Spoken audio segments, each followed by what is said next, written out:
Assalamualaikum warahmatullahi wabarakatuh. Apa kabar untuk seluruh penonton video saya dari Sabang sampai Merauke? Semoga selalu diberi keberkahan rahmat, dimudahkan segala urusannya, dimudahkan rizkinya, serta diberi hidayah oleh Allah Subhanahu wa Ta'ala untuk orang-orang yang belum mendapatkannya. Kembali dalam video kali ini, saya akan membahas terkait satu bab dalam kitab yang ditulis oleh penulis Ba'alawi, di mana dalam bab itu mengatakan bahwa orang Arab ini lebih utama, atau dalam kata lain lebih mulia dari orang selain Arab. Dan pernyataan ini dikuatkan dengan dalil-dalil hadis, walaupun hadis itu hadis yang tidak terkenal.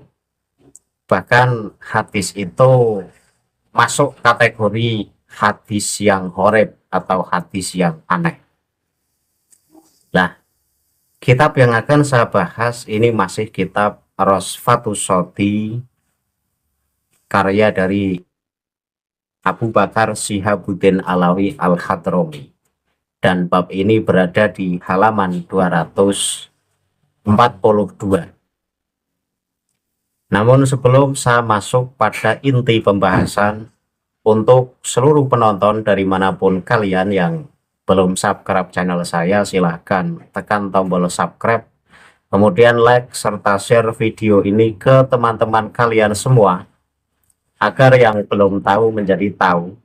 Yakinlah bahwa munculnya channel ini semata-mata untuk mengedukasi kepada seluruh muslim di Indonesia agar tidak terjerat oleh doktrin-doktrin sesat oleh orang-orang atau golongan yang mengaku sebagai cucu Nabi dengan mengatasnamakan agama. Kemudian saya akan langsung masuk pada inti pembahasan, yaitu satu bab dalam kitab Rosfatus Shoti halaman 242, yang mana bab ini bernama bab Fadlul Arabi atau keutamaan orang Arab. Seperti video-video yang sudah lewat, dalam setiap kajian kitab-kitab Ba'alawi, saya selalu tampilkan teksnya di layar. Dan ini agar menjadi bukti untuk seluruh penonton dari manapun kalian, bahwa apa yang saya bahas, apa yang saya kaji ini sesuai dengan teks dalam kitab yang ditulis oleh penulis dari Ba'alawi. Bukan karena saya benci, bukan karena saya hoax, atau bukan saya sedang mengframing, tetapi ini benar-benar tertulis dalam kitab yang ditulis oleh ulama Ba'alawi. Saya baca teksnya. Bismillahirrahmanirrahim. Fadlul Arabi wa amma maja'a fi fadlil Arabi amatan fasa'angqolu iddata ahadisa jarodaha al-imamu Muhammad ibnu Abi Bakrin Asili al-Alawi minarisalati al-musamati mablagul arbi fi fakhril arabi lisayhi Ahmad ibni Hajar al-Haytami nafa'allahu bihi qala faminal ahadisi al-waridati fihi ma akhrajahu atau broni an Ali karamallahu wajhah qala. Jadi ini bab terkait keutamaan bangsa Arab. Nah, mengenai apa yang telah disebutkan tentang keutamaan bangsa Arab secara umum, saya, yaitu penulis kitab Rosfatus Shoti, ini akan mengutip beberapa hadis yang disarikan oleh Imam Muhammad bin Abu Bakar Asili al-Alawi dari kitab yang berjudul Nilai Tertinggi Kebanggaan Bangsa Arab. Nah, kitab ini ditulis oleh Syekh Ahmad ibnu Hajar al-Haytami. Semoga Allah memberikan manfaat kepada beliau. Beliau berkata, di antara hadis yang diriwayatkan tentang mereka adalah apa yang diriwayatkan oleh Imam Tabrani dari Ali radhiyallahu anhu, yang mana Sayyidina Ali berkata, perkataannya gimana? Qala an-nabiyyu ya Aliyu usika fil arabi khairon. Kemudian perkataan lagi Wa qala man ahabbal araba fabihubbi ahabbuhum wa man abghadha al araba fabibaghdhi abghaduhum. Wa qala hubbul arabi imanun wa baghdhuhum kufrun. Man ahabbal araba faqad ahabbani wa man abghadhal araba faqad abghadhani. Ini ada 3 hadis yang termuat dalam kitab Rosfatus Sodi halaman 242. Maksudnya baru 3 hadis yang saya baca, tetapi dalam bab ini memuat banyak hadis untuk menguatkan argumennya bahwa orang Arab itu betul-betul lebih utama ketimbang selain dari Arab. Hadis yang pertama ini dari sahabat Ali, katanya bahwa Rasulullah bersabda, "Wahai Ali, aku berpesan kepadamu untuk berbuat baik kepada orang Arab." Itu hadis yang pertama. Jadi katanya Rasulullah ini berpesan kepada sahabat Ali agar selalu berbuat baik kepada orang-orang Arab. Kemudian hadis yang kedua, Rasulullah bersabda kepada sahabat Ali, "Barang siapa mencintai orang Arab, ia mencintai mereka karena cintaku. Dan barang siapa membenci orang Arab, ia membenci mereka atas kebencianku." Kemudian hadis yang ketiga, mencintai orang Arab adalah iman dan membenci mereka adalah kekufuran. Barang siapa mencintai orang Arab, maka ia telah mencintaiku. Dan barang siapa membenci orang Arab, maka ia telah membenciku. Ini hadis yang ketiga ini terlihat banget horibnya. Jadi mencintai orang Arab adalah keimanan dan membenci orang Arab adalah kekufuran. Ini logikanya gimana? Hanya karena membenci orang Arab, maka status keimanan kita berubah menjadi kufur atau keluar dari Islam. Ya kufur kan? Jadi ini hadis korib, hadis ini korib semualah yang dimuat dalam kitab Rosfatus Sodi. Jadi untuk menguatkan argumen dari Abu Bakar Syihabuddin Al-Alawi Al-Hadrami, dalam argumennya ini dikuatkan oleh hadis-hadis yang hadis ini semuanya aneh. Hadis ini semuanya aneh. Jadi dengan kita mencintai orang Arab itu adalah sebagai bentuk sebuah keimanan. Dengan kita membenci orang Arab, maka kita itu kufur. Barang siapa yang membenci orang Arab, maka telah membenci Rasulullah. Dan barang siapa mencintai orang Arab, maka mencintai Rasulullah. Padahal manusia diciptakan di dunia ini dalam level yang sama, dalam derajat yang sama. Yang membedakan adalah tingkat ketakwaan kepada Allah Subhanahu wa Ta'ala. Dan ini disepakati oleh seluruh ulama yang benar, berbeda dengan ulama-ulama dari kalangan Ba'alawi. Jadi karena mereka penulis-penulis atau ulama Ba'alawi ini merasa dirinya orang Arab, sehingga membuat satu bab yang bab itu mengatakan bahwa orang Arab ini lebih utama ketimbang orang selain Arab. Jadi mereka itu merasa dirinya Arab. Nah, munculnya tesis Kiai Imaduddin Usman Al-Bantani ini mendorong agar mereka membuktikan kearabannya. Ternyata setelah ada beberapa bukti dari klan mereka yang tes DNA, pada akhirnya ketahuan bahwa mereka itu bukan Arab karena haplogrupnya G. Ini mengindikasikan bahwa mereka itu orang Kaukasus, Yahudi Askenazi. Jadi poro-poro keturunan Rasul, Arab saja tidak.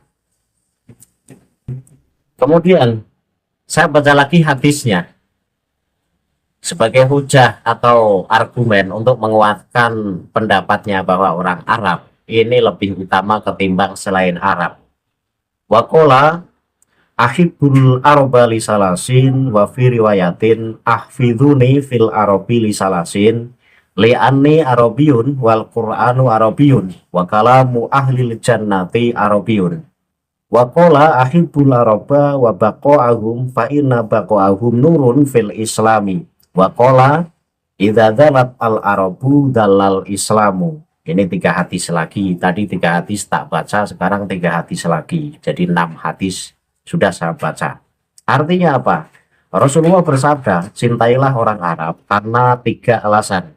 Dan dalam riwayat lain, peliharalah aku di antara orang Arab karena 3 alasan. Satu, karena aku orang Arab, kata Rasulullah. Kemudian yang kedua, Al-Quran berbahasa Arab. Dan yang ketiga, tutur kata para penghuni surga ini memakai bahasa Arab. Itu hadis yang keempat. Kemudian hadis yang kelima, Rasulullah juga bersabda, cintailah orang Arab dan keberlangsungan hidup mereka. Karena keberlangsungan hidup mereka adalah cahaya dalam Islam. Hadis yang keenam kemudian Rasulullah bersabda, jika orang Arab dihina, maka Islam pun akan dihina. Ini hadis-hadis asing semacam ini tidak termuat dalam kitab-kitab hadis yang memuat hadis-hadis sahih seperti halnya kitab Sahih Bukhari, kitab Muslim, Musnad Ahmad. Ini tidak memuat hadis-hadis yang dimuat dalam kitab Rosfatus Shoti halaman 242. Jadi semua yang dimuat dalam kitab ini hadis yang aneh. Kemudian saya baca lagi, jadi hadis-hadis yang aneh dalam kitab Rosfatus Shoti. Wa qala li Salmana ya Salmanu la tabghuduni yufarikuka dinaka. Faqala ya Rasulullah kaifa abghuduka wa bika ahdanillahu. Faqala tabghudul arab. Wa qala hubul arabi imanun wa baghduhum nifakun. Wa qala la yabghudul araba illa munafikun. Wa qala la yabghudul araba mu'minun wa la yuhibbu sakifan mu'minun. Wa qala man ghassal arabal lam yadkhul fi syafaati wa lam tanalhu mawaddati. Wa qala min iktira bisaati halakul arabi. Jadi Rasulullah bersabda kepada Salman, sabdanya sebagai berikut, wahai Salman, janganlah engkau membenciku agar engkau tidak meninggalkan agamamu. Kemudian Salman berkata, wahai Rasulullah, bagaimana mungkin aku membencimu padahal Allah telah memberiku petunjuk melalui dirimu. Kemudian Rasulullah bersabda, engkau membenci orang Arab. Jadi jangan membenci orang Arab karena itu sama saja meninggalkan agama Islam. Ini kata Rasulullah berpesan kepada Salman. Kemudian perlu dicatat bahwa hadis yang baru saja saya baca ini digarisbawahi oleh Imam Tirmidzi. Dan Imam Tirmidzi ini memberi catatan penting dalam hadis ini. Hadis ini adalah hadis gharib. Kami tidak mengetahuinya kecuali dari hadis Abu Badr Suja bin Al-Walid. Dan saya mendengar Muhammad bin Ismail yaitu Imam Bukhari berkata bahwa Abu Dabyan ini tidak pernah berjumpa dengan Salman karena Salman meninggal dunia sebelum Ali meninggal. Jadi Abu Dabyan ini salah satu yang meriwayatkan hadis ini. Tetapi dibantah oleh Imam Bukhari bahwa Abu Dabyan ini tidak pernah berjumpa dengan Salman karena Salman telah meninggal dunia sebelum Ali meninggal. Nah, jadi Imam Tirmidzi dan Imam Bukhari ini menilai bahwa hadis di atas itu adalah hadis korek atau hadis aneh.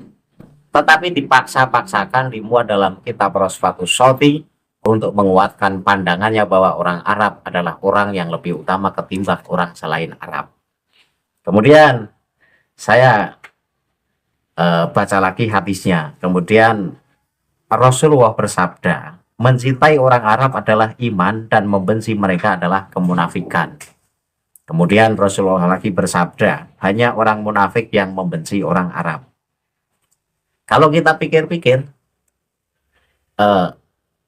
apa keistimewaan orang Arab sehingga harus dianggap sebagai orang yang lebih utama atau orang yang lebih mulia ketimbang selain Arab. Sementara Ibnu Khaldun ini adalah orang yang kritis sejak dulu.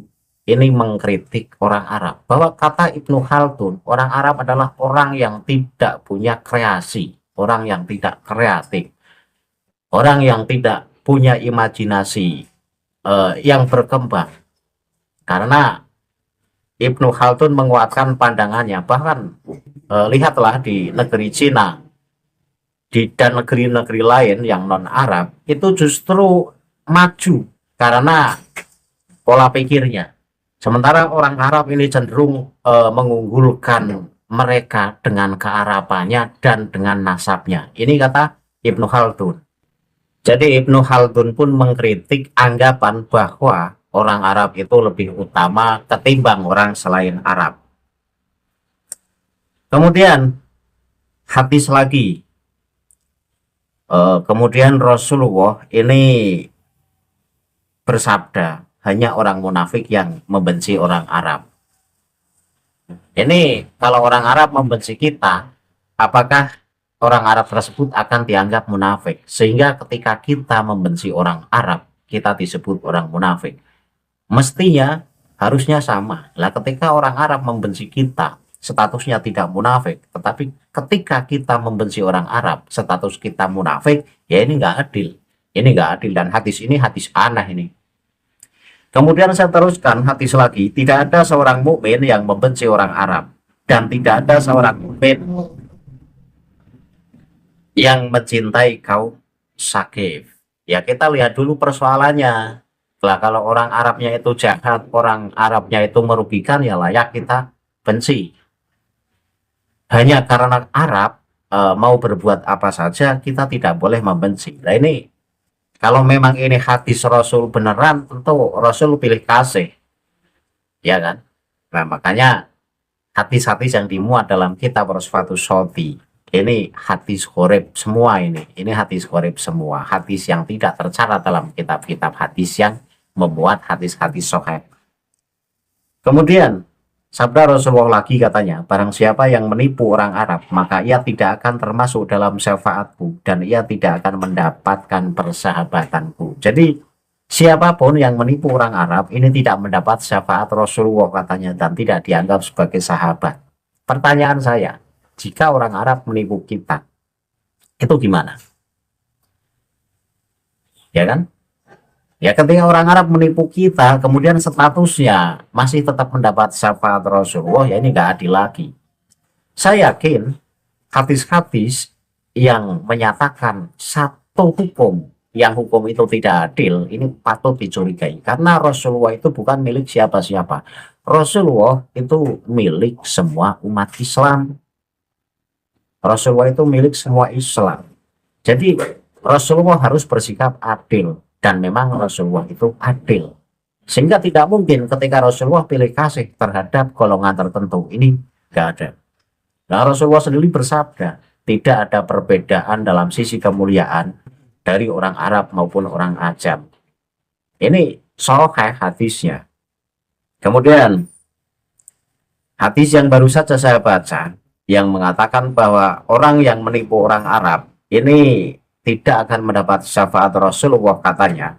Jadi Imam Tirmidzi lagi-lagi mengkritisi hadis ini, bahwa hadis ini adalah hadis gharib.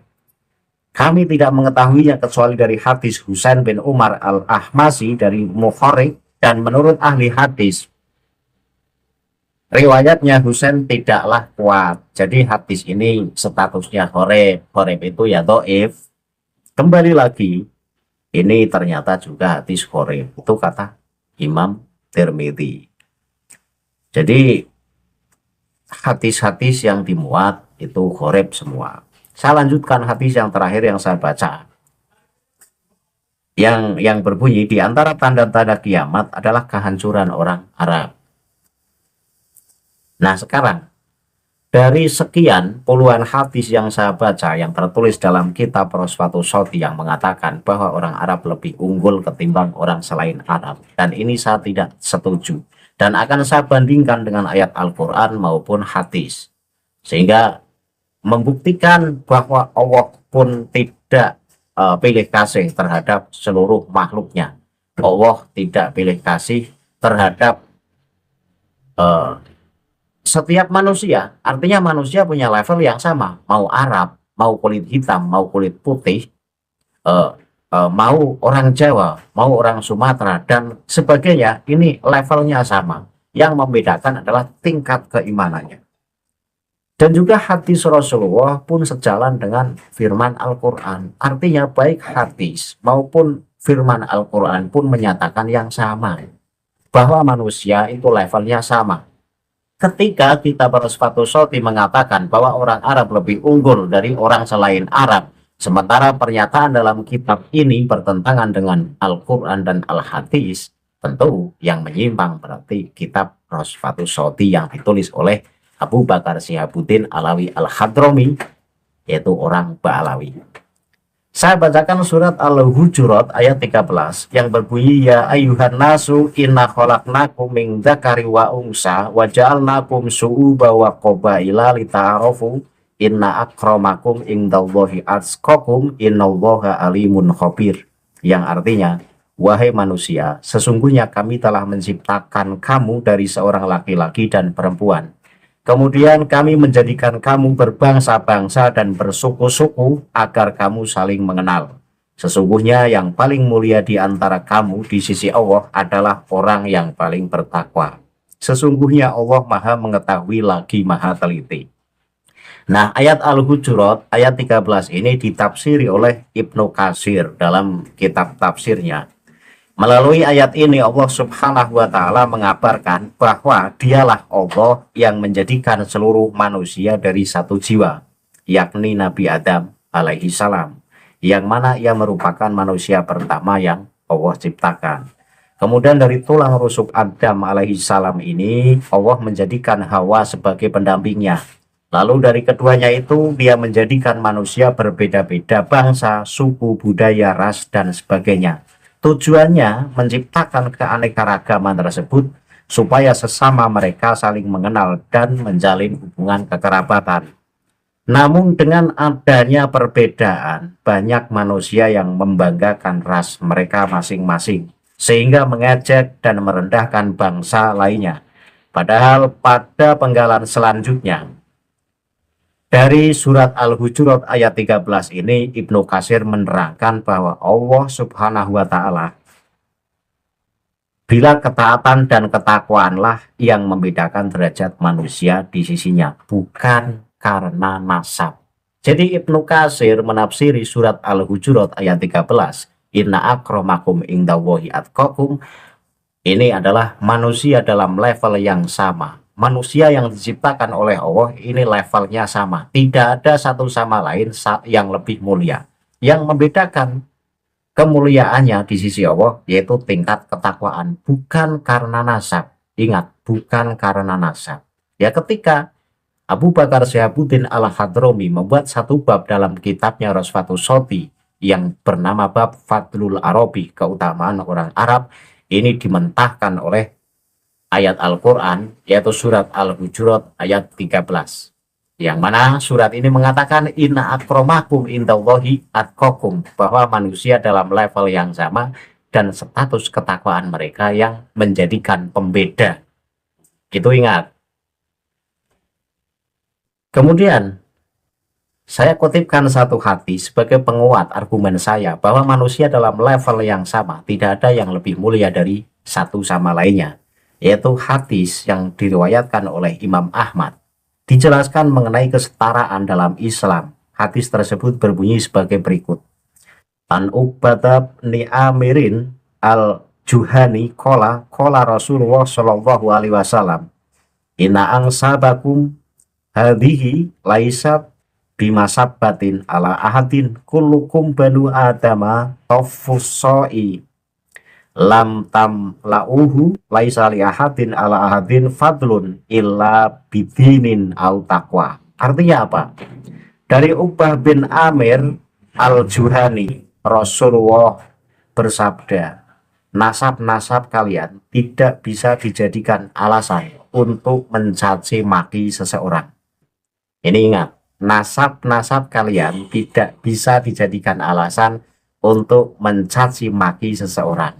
Ketika Ba'alawi yang mengaku sebagai cucu Rasul tersoheh di dunia dengan bangga dengan mengatakan bahwa di dalam tubuh kami ada darah Rasulullah, sehingga seenaknya mencaci maki orang lain, menghina pribumi, bahkan menghina ulama-ulama Nusantara. Ini bertentangan dengan hadis yang disampaikan oleh Uqbah bin Amir al-Juhani dari Rasulullah, di mana Rasulullah bersabda, tidak bisa dijadikan alasan untuk mencaci maki seseorang dengan memakai dasar nasab. Manusia itu setara dalam hal nasab bagai permukaan air di ember yang penuh dan semuanya adalah keturunan Adam. Tidaklah seseorang lebih unggul dari orang lainnya kecuali dalam hal agama dan ketakwaannya kepada Allah. Hadis diriwayatkan oleh Imam Ahmad.